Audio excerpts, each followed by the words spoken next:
Welcome guys to another video of commerce plex. आप सभी का स्वागत है। अब आते हैं लेक्चर नंबर 6 पे।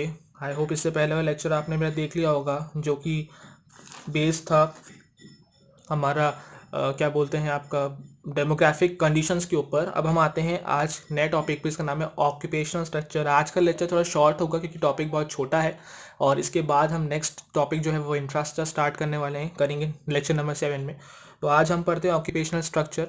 तो यदि का अभी उससे पहले मैं लेक्चर स्टार्ट करने से पहले मैं आपको एक बहुत छोटी सी इन्फॉर्मेशन देना चाहता हूँ। यदि आपने अभी तक हमारा चैनल सब्सक्राइब नहीं किया है तो please go and subscribe the channel and press the bell icon so that you can get the latest notification. यदि मैं हिंदी में बोलूँ तो जाइए मेरा चैनल सब्सक्राइब करिए, और आपको जैसे आप चैनल सब्सक्राइब करेंगे तो बेल आइकन को ज़रूर दबाइएगा ताकि आपको हमारे लेटेस्ट नोटिफिकेशन हमारे वीडियोज़ के आपको वहाँ मिलते रहें।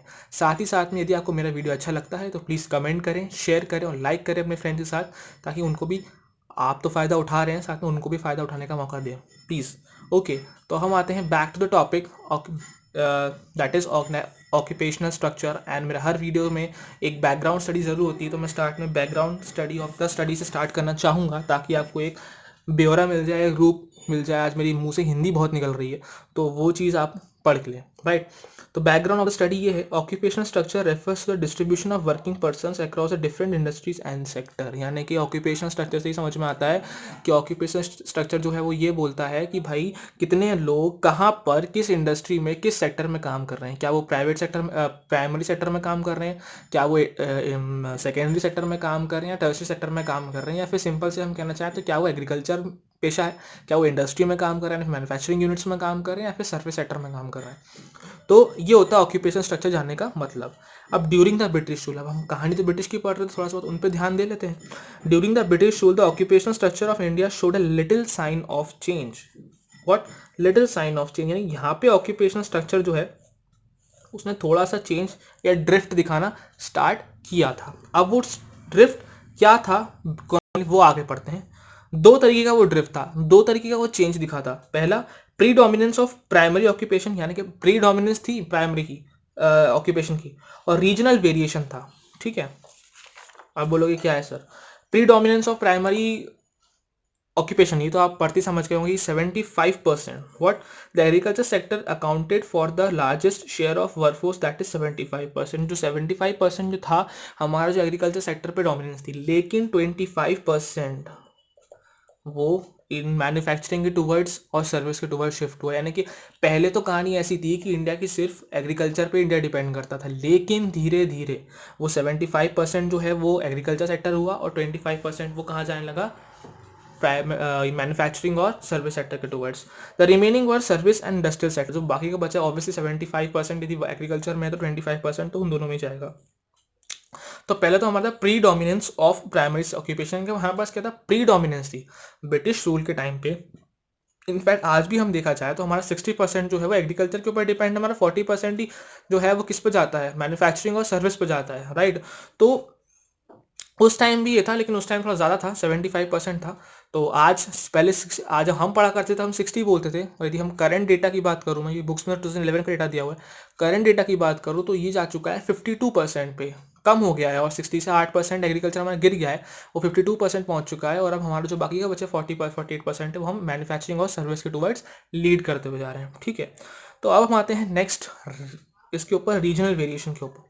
तो there was a growth in regional variation. अब रीजनल वेरिएशन का मतलब क्या होता है, जगह जगह पे चेंजेस आना, यानी कि भोपाल में कुछ और, दिल्ली में कुछ और, मुंबई में कुछ और, सूरत में कुछ और, वडोदरा में कुछ और, यानी कि रीजनल डिफरेंसेस आना, रीजनल वेरिएशन आना, कि जगह के लेके चीज़ें बदलती हुई जाना।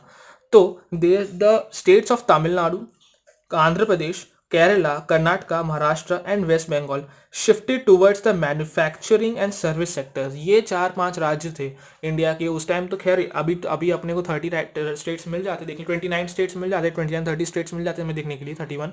लेकिन उस टाइम जो थे स्टेट्स कम थे, डिवाइड नहीं हुए थे, तो ये बहुत बड़े बड़े स्टेट थे। भले इनको बाद में जाके वो 2-3 स्टेट टूटे, लेकिन ये उस टाइम बड़े बड़े जो स्टेट्स थे इंडिया की, वो किस तरफ शिफ्ट हो चुके थे, मैन्युफैक्चरिंग और सर्विस सेक्टर के टुवर्ड्स शिफ्ट हो चुके थे।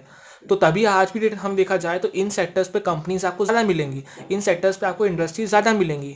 बाकी और जगह पे इतनी आपको इंडस्ट्रीज अब भी पिछले 20 सालों में सेटअप होना मिलेंगी, लेकिन यहाँ पे इंडस्ट्रीज जो हैं वो जब से हमें इंडिपेंडेंस मिली ना तब से ही बनी हुई हैं। क्यों? क्योंकि सबसे पहले जो इंडस्ट्रियलाइजेशन या फिर मैन्युफैक्चरिंग हब्स जो थे वो ये स्टेट्स ही बने थे। And at the same time there was increase in, अब यहाँ पे तो क्या मैन्युफैक्चरिंग और सर्विस बढ़ रहा था, लेकिन साथ ही साथ इंडिया कुछ भाग ऐसा भी था जो एग्रीकल्चर सेक्टर के टुवर्ड्स बढ़ रहा था। And the same time there was increase in workforce in agriculture sector like Punjab, Rajasthan और उड़ीसा। और आज भी ये 4-5 राज्य ही ऐसे होता है। पंजाब उस टाइम पंजाब था, पंजाब को बाद में टूटा, फिर हरियाणा बना, ठीक है। और तो ऐसे बनते हुए गए, तो वहाँ पे आज पंजाब हरियाणा सबसे ज़्यादा एक्सपोर्ट करता है, क्या बोलते हैं, पूरे पूरे इंडिया में भी और पूरे वर्ल्ड में भी, क्या सबसे ज़्यादा क्रॉप्स, सबसे ज़्यादा खेती वहीं पे ही होती है।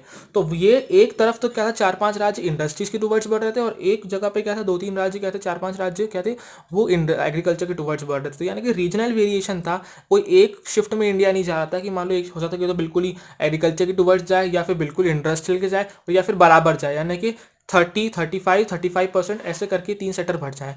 कोई तो सेक्टर ज़्यादा डोमिनेंस, एग्रीकल्चर हमेशा स्टार्ट से डोमिनेंस पर आए, तो एग्रीकल्चर हमेशा ज़्यादा था, फिर उसके बाद इंडस्ट्री, और फिर उसके बाद सर्विस। सर्विस हमेशा पीछे ही रहा है, सेकंड नंबर पे इंडस्ट्री रहा है, थर्ड और फर्स्ट नंबर पे क्या रहा है आपका एग्रीकल्चर, जो कि प्राइमरी सेक्टर। तो हमारे यहाँ पे डेमोग्राफिकली ऑक्यूपेशन स्ट्रक्चर जो कहा जाए वो एक जैसा ना पहले कभी था और ना अभी है। स्टार्टिंग से ही इसमें वेरिएशन बहुत ज़्यादा रहे हुए हैं। तो ये ऑक्यूपेशन स्ट्रक्चर तब भी वैसे ही था और आज भी वैसे ही, बस डिफरेंस ये, उस टाइम 75-80% एग्रीकल्चर था, अब वो घट के 52 आ गया ऐसे करंट डेट में बोलूँ तो। और आपकी उसमें 60% ही पढ़ेंगे आप, क्योंकि वो 2011 के स्टैटिस्टिक्स पे गिवन है, राइट। मैं अभी करंट स्टैटिस्टिक्स बता रहा हूँ, 52%, राइट। 48% हम शिफ्ट हो गए हैं किसके ऊपर, इंडस्ट्री सेक्टर और सर्विस सेक्टर के ऊपर। हम तेज़ी से यहाँ पे बढ़ते हुए जाएंगे, तो ये चीज़ देखेंगे हम, ताकि हम एक एग्रीकल्चर सेक्टर के ऊपर बैलेंस भी बना सकें, और साथ ही साथ में हम अपने इंडस्ट्रियल और सर्विस सेक्टर के ऊपर भी बैलेंस बना सकें। तो ये ऐसा हमारा था ऑक्यूपेशनल स्ट्रक्चर। आई होप आपको ये समझ में आया होगा। अब हम नेक्स्ट लेक्चर में कंटिन्यू करेंगे इंफ्रास्ट्रक्चर, कि ब्रिटिशर्स क्या इंफ्रास्ट्रक्चर इंडिया को देके गए थे, तो फिर उसके हम नेक्स्ट लेक्चर में उसके बारे में पढ़ेंगे। तो आई होप आपको ये मेरा वीडियो समझ में आया हो। तो यदि आपको अच्छा लगा हो तो अच्छा कमेंट करें, चैनल सब्सक्राइब करें, शेयर करें, और stay safe, stay happy and stay tuned. Bye bye.